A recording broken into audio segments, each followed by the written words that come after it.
A few months ago, Carrier IQ, a California headquartered software company, found itself at the centre of a global storm. Allegations were made that one of the company's diagnostic analysis tools, embedded in more than 150 million smartphones worldwide, could be used to identify the location of a device, whilst details of keystrokes made could reveal the habits and behaviour of easily identifiable individual mobile phone users without their knowledge or permission. An uproar ensued and subsided only when Carrier IQ released a document providing a technical explanation of how its smartphone software actually works and confirmed that while carriers can, and I quote, capture extensive experience data including dropped calls, application performance, battery life and service anomalies, our software does not record, store or transmit the contents of SMS messages, email, photographs, audio or video. Basically, Carrier IQ and companies like it act as agents on behalf of wireless operators, and thus each implementation is subtly different, and the subset of information gathered is actually determined by the mobile operators themselves. Operators and companies such as Carrier IQ contend that information gathered from handsets and other mobile devices is used to help deliver a better customer experience to the end user by enabling operators to actually understand what problems individual users are experiencing with the network or their handset. On the other side of the debate though, data protectionists, privacy advocates and consumer groups believe that such data should only be used with the express opt-in of the individual consumer, and that the practice of data analytics from the handset is open to abuse. The debate rages on, and now TelecomTV, in association with Carrier IQ itself, presents a webcast panel discussion about this contentious subject, in which we will address head-on the question of whether operators use data to, as they claim, benefit the customer, or, as others contend, for their own commercial money-making purposes.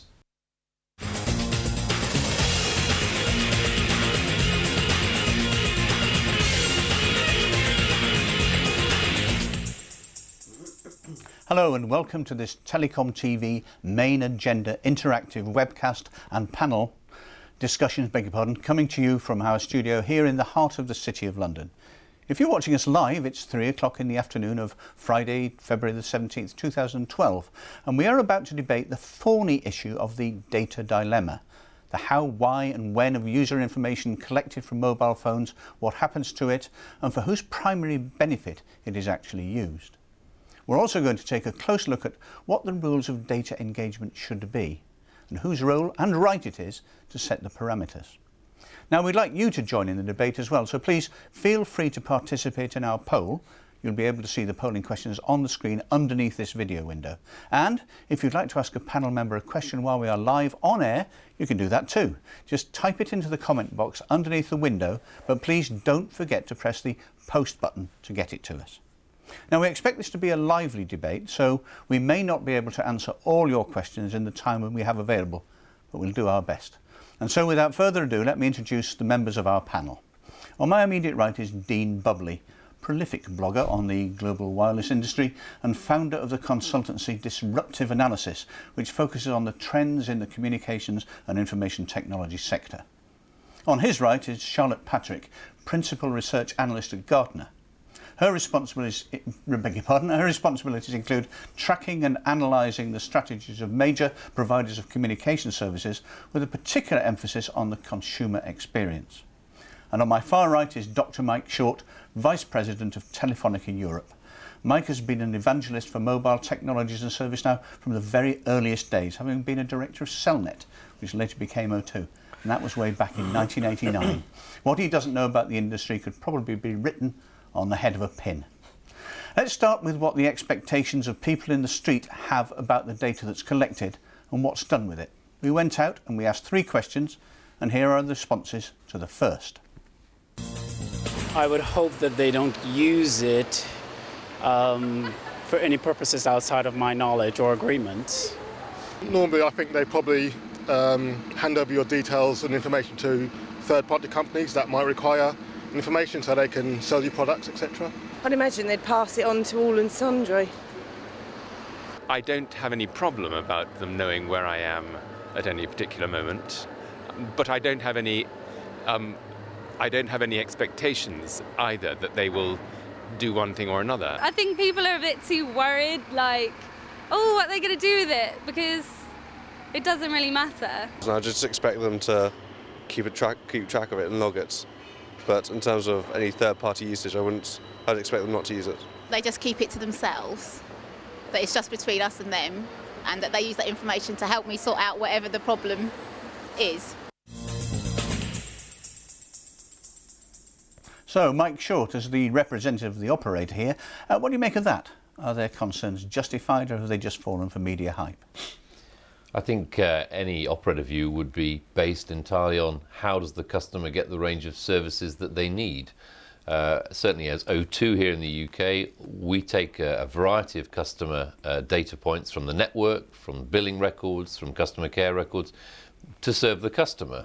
But we need to know their location to deliver a call to a mobile. We need to have information to serve the customer better.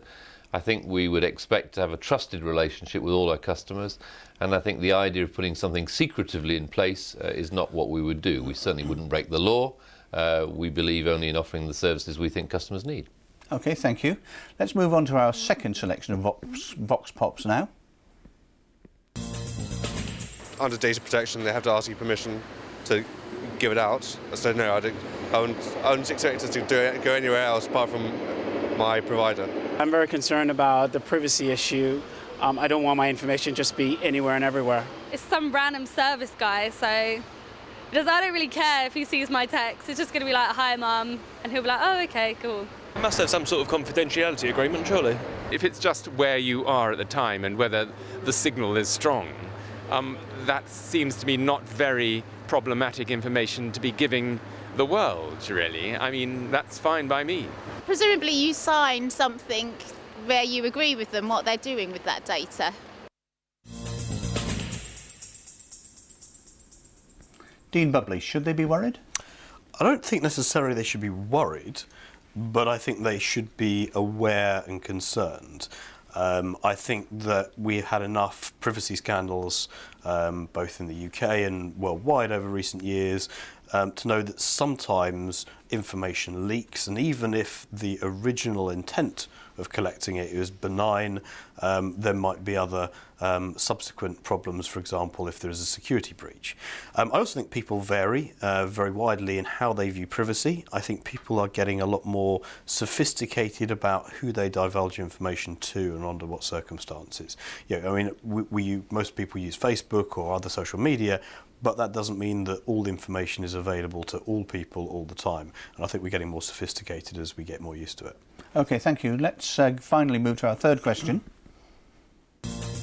I think they shouldn't be reading my emails and stuff like that. No way. They shouldn't have access to anything like that. No, that's something that needs to be kept in check, surely. I don't think the current system works very well because the information goes out there and sometimes you don't even know that it's been sent out to third parties. So I would prefer the guarantee. I don't think there are any safeguards on anything. If it's true, as you say, that the mobile phone operators can monitor my text messaging, then I would be very much happier if there was a guarantee of privacy, yes. I would prefer a guarantee. If there is one which comes out, then yes, definitely. I would always opt for the most private option. Charlotte Patrick, can privacy and confidentiality of user data actually be guaranteed, or is it just smoke and mirrors to calm people down a bit?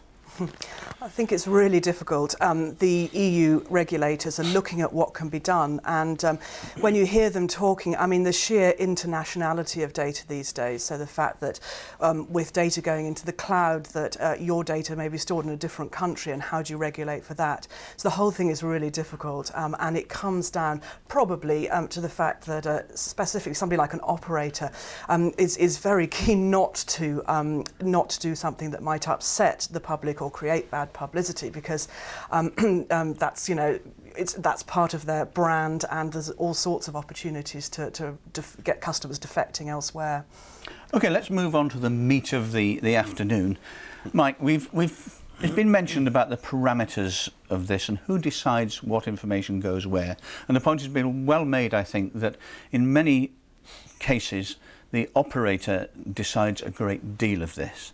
The companies that are providing this software, analytic and monitoring software, do so in the expectation that you will use it, or an operator will use it for a specific set of purposes.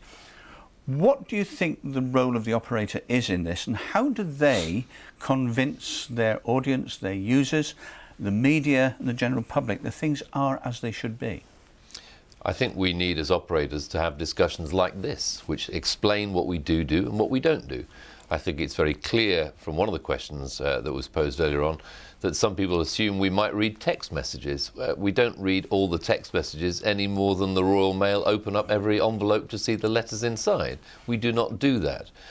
But what we do need to do is to make sure that the services customers expect are properly delivered, and that will require, for example, occasional testing of radio coverage, perhaps checking that the service that's delivered to the handset is well received with a strong signal strength, perhaps also making sure that some of the issues that may occur in terms of maintenance are minimised in the eyes of the customer. I don't think we would do anything which would surprise a customer, because it's not in our interest to do so. And as Charlotte said, we have a brand to protect, and we also have a regulator to satisfy. As long as we remain a regulated business, we have to satisfy our customers and the regulator. So why is it then, do you think, there's such a furore going on at the moment? I know things are slightly different in the UK because of all the scandal about the hacking of people's phones by newspapers and so on. So maybe it's a bit more pointed here, but what's at the back of this? Well, I think we're doing more and more things with our mobile devices. I think that's the real fact of the matter. And therefore, there is more and more capability in the phones, more and more functionality and things that people may wish to do. It's no longer just a voice and text world. It's much more about accessing and delivering emails, much more about thinking about paying for things over the internet. And that, therefore, brings you straight into issues of confidence, digital confidence, as we call it. That also requires us to build much more trust and confidence in the services that the customers see, and we'll continue to do that. I think there's also, linked to that, a set of expectations that have come from people's use of the internet and PCs, where you have a reasonable expectation that what you do on the internet isn't tracked by your ISP, it's probably not tracked by your PC manufacturer. You might have individual bits of software which says, can we watch how you use this program to report on any bugs and so on. But the general assumption is that what you do on your computer is your business and not someone else's. Okay, Charlotte, do you have anything to add to that? I was just thinking generally that operators do have one of the biggest data sets. They can see more than anybody else in so many ways. So there's some interesting, it's going to generate some interesting quandaries for operators, because this is valuable data.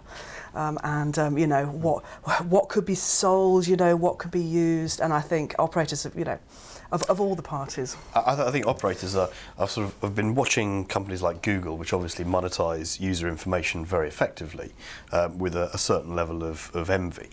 But therein lies a problem. I mean, companies like Google and Facebook clearly collect a lot of data on people and profit from it. But there's a bit of a pact between the user and the company there, in that you're getting something for free. And even if it's not explicitly stated, if you're not paying for something, you know that you are the product. And so there's a sort of tacit assumption that, I know that Facebook's giving me this for free, so it must be doing something with my data. I hope it's being realistic and reasonable about it. I think if you, on the other hand, with the telephone service, it's a bit different, because you're paying up front. And am I happy to pay for something and they're using my data as well? Maybe not. Carrier IQ gave us that statement which was quoted at the beginning on when the programme started, and they explicitly say, we don't do this, we don't do that, we do this, we don't do that. Charlotte, isn't this as much of an implementation issue of anything else? As usual, the software itself is probably fairly agnostic and neutral. It's the use to which it's put that causes a problem. Is it as simple as implementation, or is there something more hidden behind that, which a lot of people seem to think there is? Yeah, no, it's difficult, isn't it? I mean, I on balance, I've been reading things and looking through this whole issue, and Karaoke obviously say that they're not doing anything wrong, but I mean, I suppose theoretically they could do, but certainly some of the more outlandish claims, such as keystrokes being sent back into some base to snoop on. I mean, I think that would crash the network, crash your device if you were really doing that. But the fact that it could is a bit interesting. What about the notion of the individual end user here being instrumental in determining what happens to the information and what information they give? What about, Mike, this is for you specifically really, what about opt-ins and opt-outs? Do they work? Could you implement them? Well, we're largely offering opt-in based services today, but the distinction between opt-in and opt-out is a little more complex than that. And we think there needs to be a much wider range of opt-in options and opt-out options. For example, I may want to have Manchester United football scores delivered to me. I'm not so bothered if Manchester City comes to me, but that's me. Other people may have some other preferences. So I think what we need is a toolbox of preferences where certain preferences can be confirmed. They may be by location or by time of day.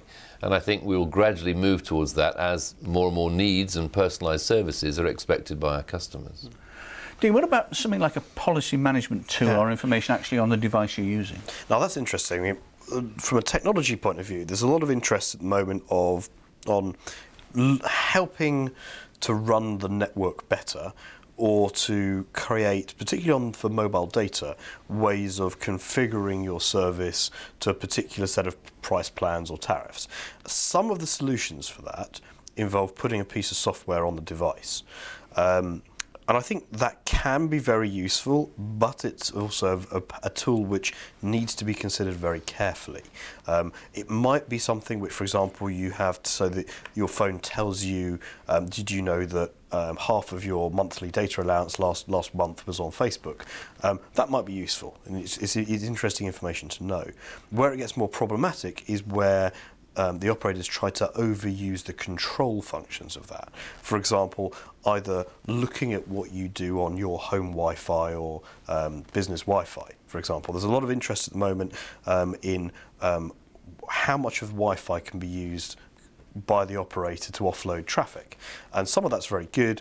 Some of it, I think, will infringe upon what you can realistically expect to do with your Wi-Fi on your device. And I don't think the operators should be tracking or trying to control that. So there's a fine balance here. There is indeed. What about the fact that operators obviously want to monetize what they can? Charlotte, you've said that they're sitting on an enormous wealth of data from users, consumers and so on. The way it's being put to use, is it not feasible that you could actually, rather than looking at individual user behaviour in such a way, you could sample behaviour? Yeah. Say, take 100,000 out of 1 million or whatever it may be, and say this gives us a very strong indication of the way people are thinking, and we can apply targeted marketing or our privacy regulations to this accordingly. Yeah, I think there's two things there. Certainly the Carrier IQ model, which is to look at network or device performance, as long as the sample you had was a decent statistical sample that got a wide range of devices, a wide range of geographical locations, if you were looking at how things are performing, then the sample thing works quite well. And then you can also use obviously anonymised data, and certainly the removes from all of the big operators to bring to have a look at anonymising a sample of data for marketing purposes and selling that on in some way. So there are activities underway. I mean, the point is, of course, the operators are in this to make money, to make profit. They bill. It's not like Facebook or anything like that. They're billing. It's real. They must stand to lose a lot of credibility in the eyes of the public if they're not transparent. They could do nothing since the form debate when this last came up in the UK. Last time I can think of, this certainly is. Yeah. I think one way of doing it is if they take a leaf out of the retail or airline industry and do things like loyalty schemes. People are quite happy to divulge their habits and say spending habits if they perceive they're getting given something in return. So you've got a lot of retailers like Tesco, for example, where if you've got their club points, then they know what you've bought, where you've bought it, when you've bought it, and in exchange you get discounts and everything else. Airlines, I don't mind British Airways knowing where I've flown and at what time on what flights, because I get air miles and I can exchange them for flights. So I think there's a bit of a bargain there. So the question is whether operators can do something similar where they say, well, yes, we'd like to collect more of your data, and in exchange, here's what you get. We already do some of that, if I may follow on. Please do. We've, as O2, run schemes called priority ticketing for many years, where we can offer O2 customers early access to tickets before they go on general sale. So there is a clear benefit to O2 customers, maybe to get access to some of the concerts at the O2 at Greenwich, for example. We've extended that priority ticketing to what we call priority moments, which is therefore giving access to other benefits that may come with some money off vouchers with Starbucks or some other high street retail offerings. So we call that priority moments, and I'm pleased to say that many millions of customers have opted into that scheme already. But I think we stick with three principles. First of all, the customer has to opt in, which I think is very important for Western Europe at least. Secondly, the data is always anonymised. If the individual has opted in, it's their opt-in, but we do not give out names and addresses to anybody, so it's anonymised. And the third key principle is we do aggregate data, but we do that for helping to improve services to make sure that the aggregated data can be useful for a variety of purposes. But again, that's our way of saying, look, trust this service. This is to be a trusted service where you get benefits. It's worth saying as well, in some countries, the UK or Portugal or various others in Asia and around the world, if you want to be totally anonymous, you can buy a SIM card anonymously. Other countries, you're forced to register it. I know in places like Spain, you have to show a passport or ID. But certainly in the UK, I can go to a store right now, buy 5 SIM cards, and no one knows it's me who's using it. So that gives an additional layer of confidence to those that want to be really anonymous. Yeah. But I think actually the world we're moving into is one where the range of services is going to widen, and you may wish to share some of your data to get those benefits in return. Agreed. Also, Mike, we mentioned this before we came on air, this trend, mega trend towards personalisation. This is intimately bound up with what we're talking about here, isn't it? If you want a personal service, whatever that personal service may be, you need, your operator, your service provider needs to know something about you to be able to provide it. And it's a fine line, isn't it, between being one side or the other. Yes. Well, we've actually been doing personalisation for a number of years. So although we're one operator here in the UK, for example, a corporate customer may say to us, will you come in and verify the radio coverage on this campus or in this office block? And we would go in and verify what that coverage looked like, make sure there was plenty of capacity as well as strong signal strength on all the floors. And that would be part of the personalisation for that customer. We may then add in some other things like personal number ranges to actually identify the phones that people are on as if it were a switchboard, a kind of virtual switchboard. But as we move more fully into the data world, certainly we would expect much more in the way of personalised content to be relevant. I might want my favourite music, not my next door neighbour's favourite music. So we might tailor and put on the visiting portal screen some information towards that favourite music. Although it's always really irritating when technology tries to second guess you and gets it wrong. Yeah, what I don't want to have to do is sort of go somewhere and the phone says, "Oh, you're in Hampstead at the moment." That means you must be interested in the local restaurants. Actually, I'm going to go visit someone in the hospital or something like that. There's a bit of a risk of sort of trying to over personalise and get it wrong. That's true, but I think there's a balance between suggestions and spam. Yes, and I think we'd rather make suggestions, and if people don't want it, they'll turn it off. Actually, Google's quite good at that. There's sort of the "did you mean" is a sort of polite which is not much less intrusive than sort of getting an invitation. Charlotte, do you want to add anything to that? No, I don't think so particularly. No, all right. I mean, there's nothing that you're doing at Gartner that sort of on the consumer side of it that would either support or not support what we've just been talking about. Yeah, I mean, certainly I happen to be looking at personalisation at the moment, and operators there tend to be using more event-driven stuff. So if your top-up is low, and then they'll invite you to top up for a benefit and that type of thing. That has good ROI for them. Going beyond that, we haven't seen so much, but probably mostly because operators aren't too involved in content provision side in some countries, but not all. Actually, there's some interesting things, and this is perhaps where it gets into the fine line between what's acceptable or not, is if the operator looks at your calling patterns, for example, and recognises you look as if you're someone who might be about to switch to another operator, because perhaps you're calling less or shorter periods, do they then try and keep you on board by offering you something? And I think that's right in the grey area of, is that intrusive, is that not? Yeah. Dean, I think you're suggesting we're more Machiavellian than we really are. Certainly some of the billing vendors I speak to have that as a feature. Maybe they do, but I think the idea of suggesting things, certainly we do, because customers would expect that. Any retailing environment, suggestions come from the retailer, so why not from an operator? I would also argue that combinations of cellular and Wi-Fi have made for some interesting options. So we might suggest that customers could look at the Wi-Fi option if it's available in the area they're in, because it may be better for data download or something like that. But doesn't that immediately open up again another question about privacy? I don't think it opens it up. I think providing we offer a trusted service and it's quite clear what the benefits are, then I think we could put the issues of privacy to one side. I think we need to, certainly as a regulated industry, we need to look after our brand and make sure our customers are satisfied. OK, we've got a question coming, which the first one, which is, if you bear with me, I'm just going to sort of make this thing work and see if I can get back to the top of it. Here we go. It says here, a lot of coverage in the media is hysterical overreaction. Thanks for that. The operators want to monetize their services and surely, beg your pardon, analytical tools, if properly applied, can help them to do so.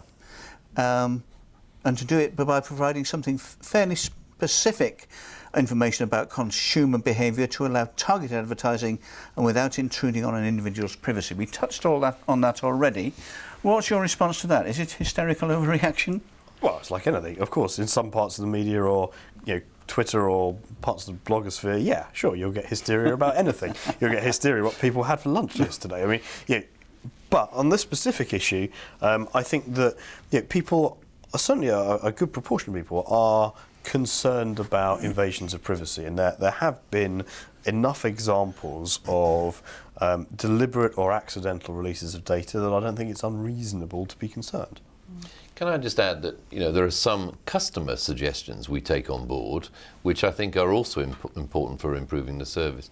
If, for example, we see patterns of people calling our customer care to say, what's your coverage like in postcode X, Y or Z, we can maybe see that there are some coverage gaps to be filled. So the customer suggestion dimension is also important to us in terms of how we improve the service. As to whether the media coverage is hysterical, I don't really believe it's hysterical. I think we're having an honest, balanced debate about it here now, and I think we should continue the debate. Yeah, I do think it just makes a great media story because there's nothing like a good, they're snooping on you. The word snooping is just so perfect. But I think in this case, honestly, if the operators and Carrier IQ had either done an opt-in or a bit better PR post things coming up rather than reacting, it would have been better, because I'm not honestly sure that they were doing anything terribly wrong. I think some of the analytics vendors don't help themselves either. If you look at some of the use cases and marketing suggestions, and I suspect we'll see lots of them in Barcelona in a couple of weeks' time, some of them are, should we say, enthusiastic in terms of what you might get out of an analytics system. And I think that we've all got a responsibility for not overstating the reasonable. Even if you've got a really, really clever piece of software, you've got responsibilities with that as well as capabilities. There is an elephant in the room here. We've not mentioned it yet. We've talked about the operators. We've talked about the software itself, and that they could be pretty agnostic in itself. And we've talked about what the consumers might get from this relationship and how much information they may be prepared to give away about themselves as a result. But what about regulation? What about political interference? And what about law enforcement and other government agencies that might be very, very interested in some of the information that operators collect? Well, in the UK, we only give out information to the law enforcement folks under warrant. That's the only way we work. That's quite simple, that's, I think, understood, and I think that's the case pretty well for all the major utilities anyway. In terms of would we want to do any more than that, I think if law changes, we have to look at the law. And certainly some of the planned European law changes to do with the right to be forgotten, that needs to be defined. It needs to be, you know, have some boundaries around it. You know, how much do you want to be forgotten? Forgotten that you have to pay a bill, or forgotten that you want to be record on a network? You know, how much right to be forgotten is there in this space? So I think that needs to be well understood, and we'll work within the law. That's the only way we can work. Charlotte. Sorry, Dean. Yeah, I think it helps the UK companies at the moment. The regulations aren't terribly fierce, and they're certainly a good way behind what can be done digitally. I mean, they're still trying to decide whether, you know, location should be opt-in, and the real basics of the regulation. And so I think there's a long way to go. But actually, for the regulators to do it across international boundaries is going to be tough. And you know, the privacy advocates have got real strong views about what should and shouldn't be included, but whether it's actually possible to do that much is very questionable. Dean? I think it's going to be highly dependent on specific countries. The UK is pretty libertarian when it comes to privacy. Yeah, as I say, you can have anonymous SIM cards. We kick the idea of ID cards into touch. You know, other countries like Germany are also seriously high on the privacy spectrum. Other countries are more authoritarian, and their citizens have less right to privacy. And so, you know, we can certainly discuss this at a sort of human rights point of view, but, you know, I think it's sort of caveat emptor in terms of the user, depending on where they are. Okay, we have another question. I'll come to it in a second, but I'd just like to remind the audience, please, we're getting well on into this discussion now, so if you have any more questions you want to get over to us, please do so within the next 4 or 5 minutes, otherwise it'll be too late. And let me turn to the one we've just had in, which is more or less what you were just talking about there, Mike. What about the upcoming European legislation that will enshrine the... Hang on, bear with me. That will enshrine the user's right to be forgotten in law. Surely that will have a marked effect on wireless operators and lay them open to potential court action if they're not very careful. Well, I agree, which is why the boundaries of those definitions are absolutely critical to understand. If, for example, somebody wants to be forgotten, does that mean we should forget the mobile phone number that they're using? Yeah. Does it mean that we can't connect people anymore? You know, the whole business is about communications, which involves connecting people and, dare I say it, machines. Are we going to forget some of the machines that are out there? You know, so some of the issues here are about service, and I think we need to build up more trust and confidence in the range of services. Certainly when it comes to things like mobile commerce and the use of things like near-field communications, we need to have an identity between the buyer and the merchant. And this is a way in the digital world we can offer transactional services more effectively. Certainly in the e-commerce world, where the UK is a leader in terms of total e-commerce, we also got to be quite careful that any data privacy legislation does not get in the way of genuinely beneficial e-commerce. I think there's a difference between forgetting facts. I mean, obviously, how much I've spent on my bill this month is a fact, rather than forgetting what you could term behavioural indicators. I don't mind people knowing what it is that I have done on the network so much as I do them inferring from that the way I behave, pulling together patterns over time. I don't agree with all of that, if I can be direct. I think, for example, some of the trends through aggregation, I think, could be very useful. If, for example, there is growing demand in a part of London, we need to put in additional capacity there. If on a personal level, you're saying we shouldn't infer personal requirements, I've also got a slight issue there, because I, as I said earlier on, want Manchester United football schools, not Manchester City football schools. That's an opt-in, but I'd disassociate that. I mean, I agree on things like connectivity and does the radio network work. That sort of basic operational requirements, which is down to the sort of does the thing work to begin with. So, I think in terms that of would be an exclusion zone? application usage, yeah, and the sort of further up the stack you get towards, what sort of stuff do I like to do, what sort of websites do I use, how many emails do I send a day, do I prefer using Facebook or Twitter or whatever, then that's starting to get to be, I can certainly imagine it's useful, but it's not necessarily things that I want disclosed or even inferred. I must say I'm very good at forgetting facts. Function of age, I think, more than anything else. But are we saying then basically an operator or a system would need some kind of selective amnesia? And if so, how would you possibly apply it? You can't, can you, with the current technology? Very difficult. It's very difficult. Yeah.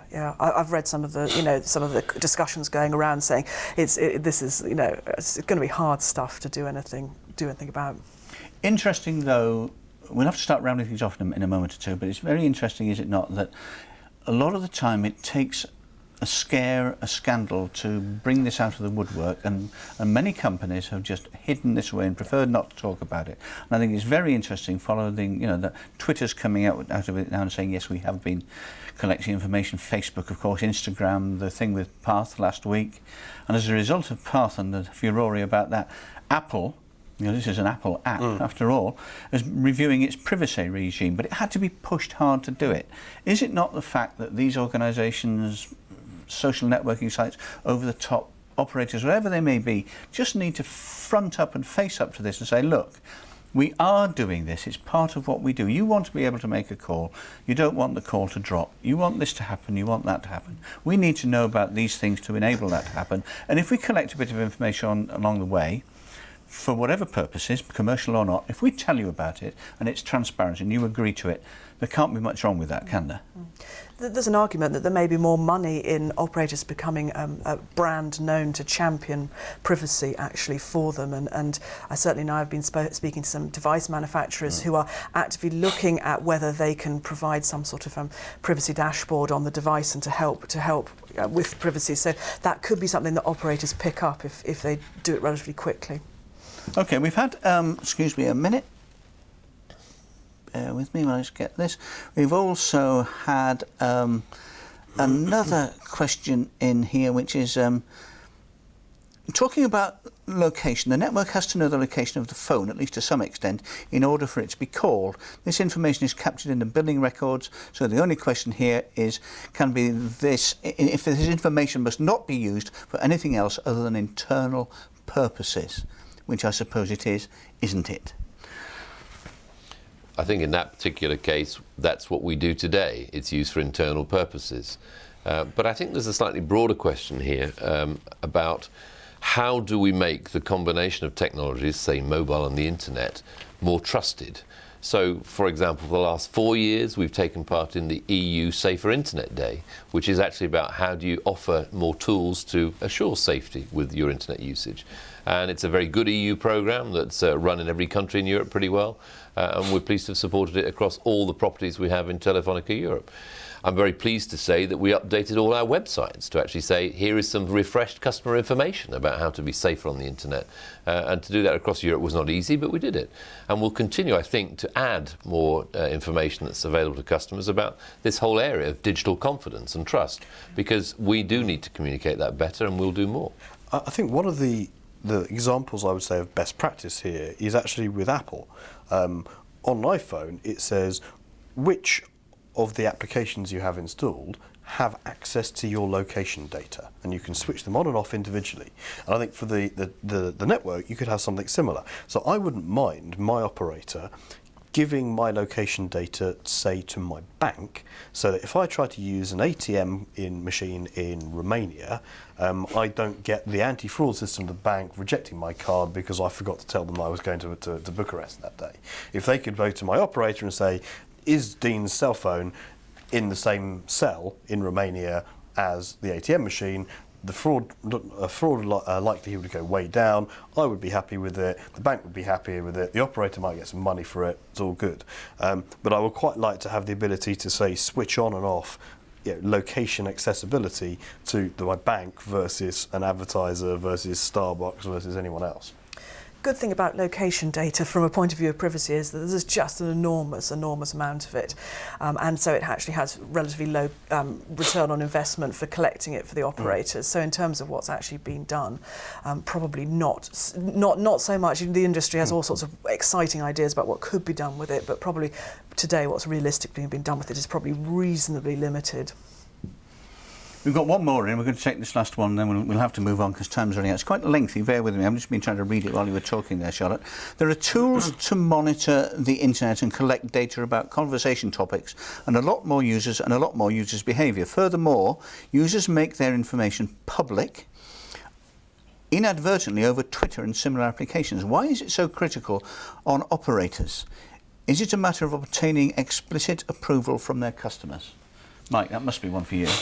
Well, I think operators just treat it very sensitively, and I think I've conveyed that already.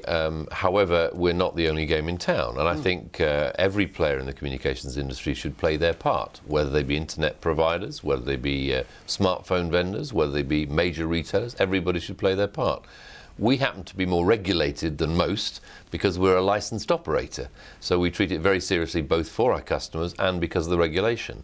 I think, though, some of the other players, whether it's related to developers and innovation or what, need to treat it very seriously.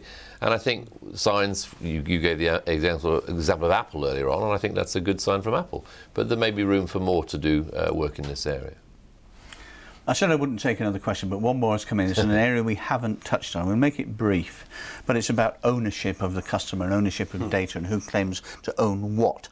And the question is this.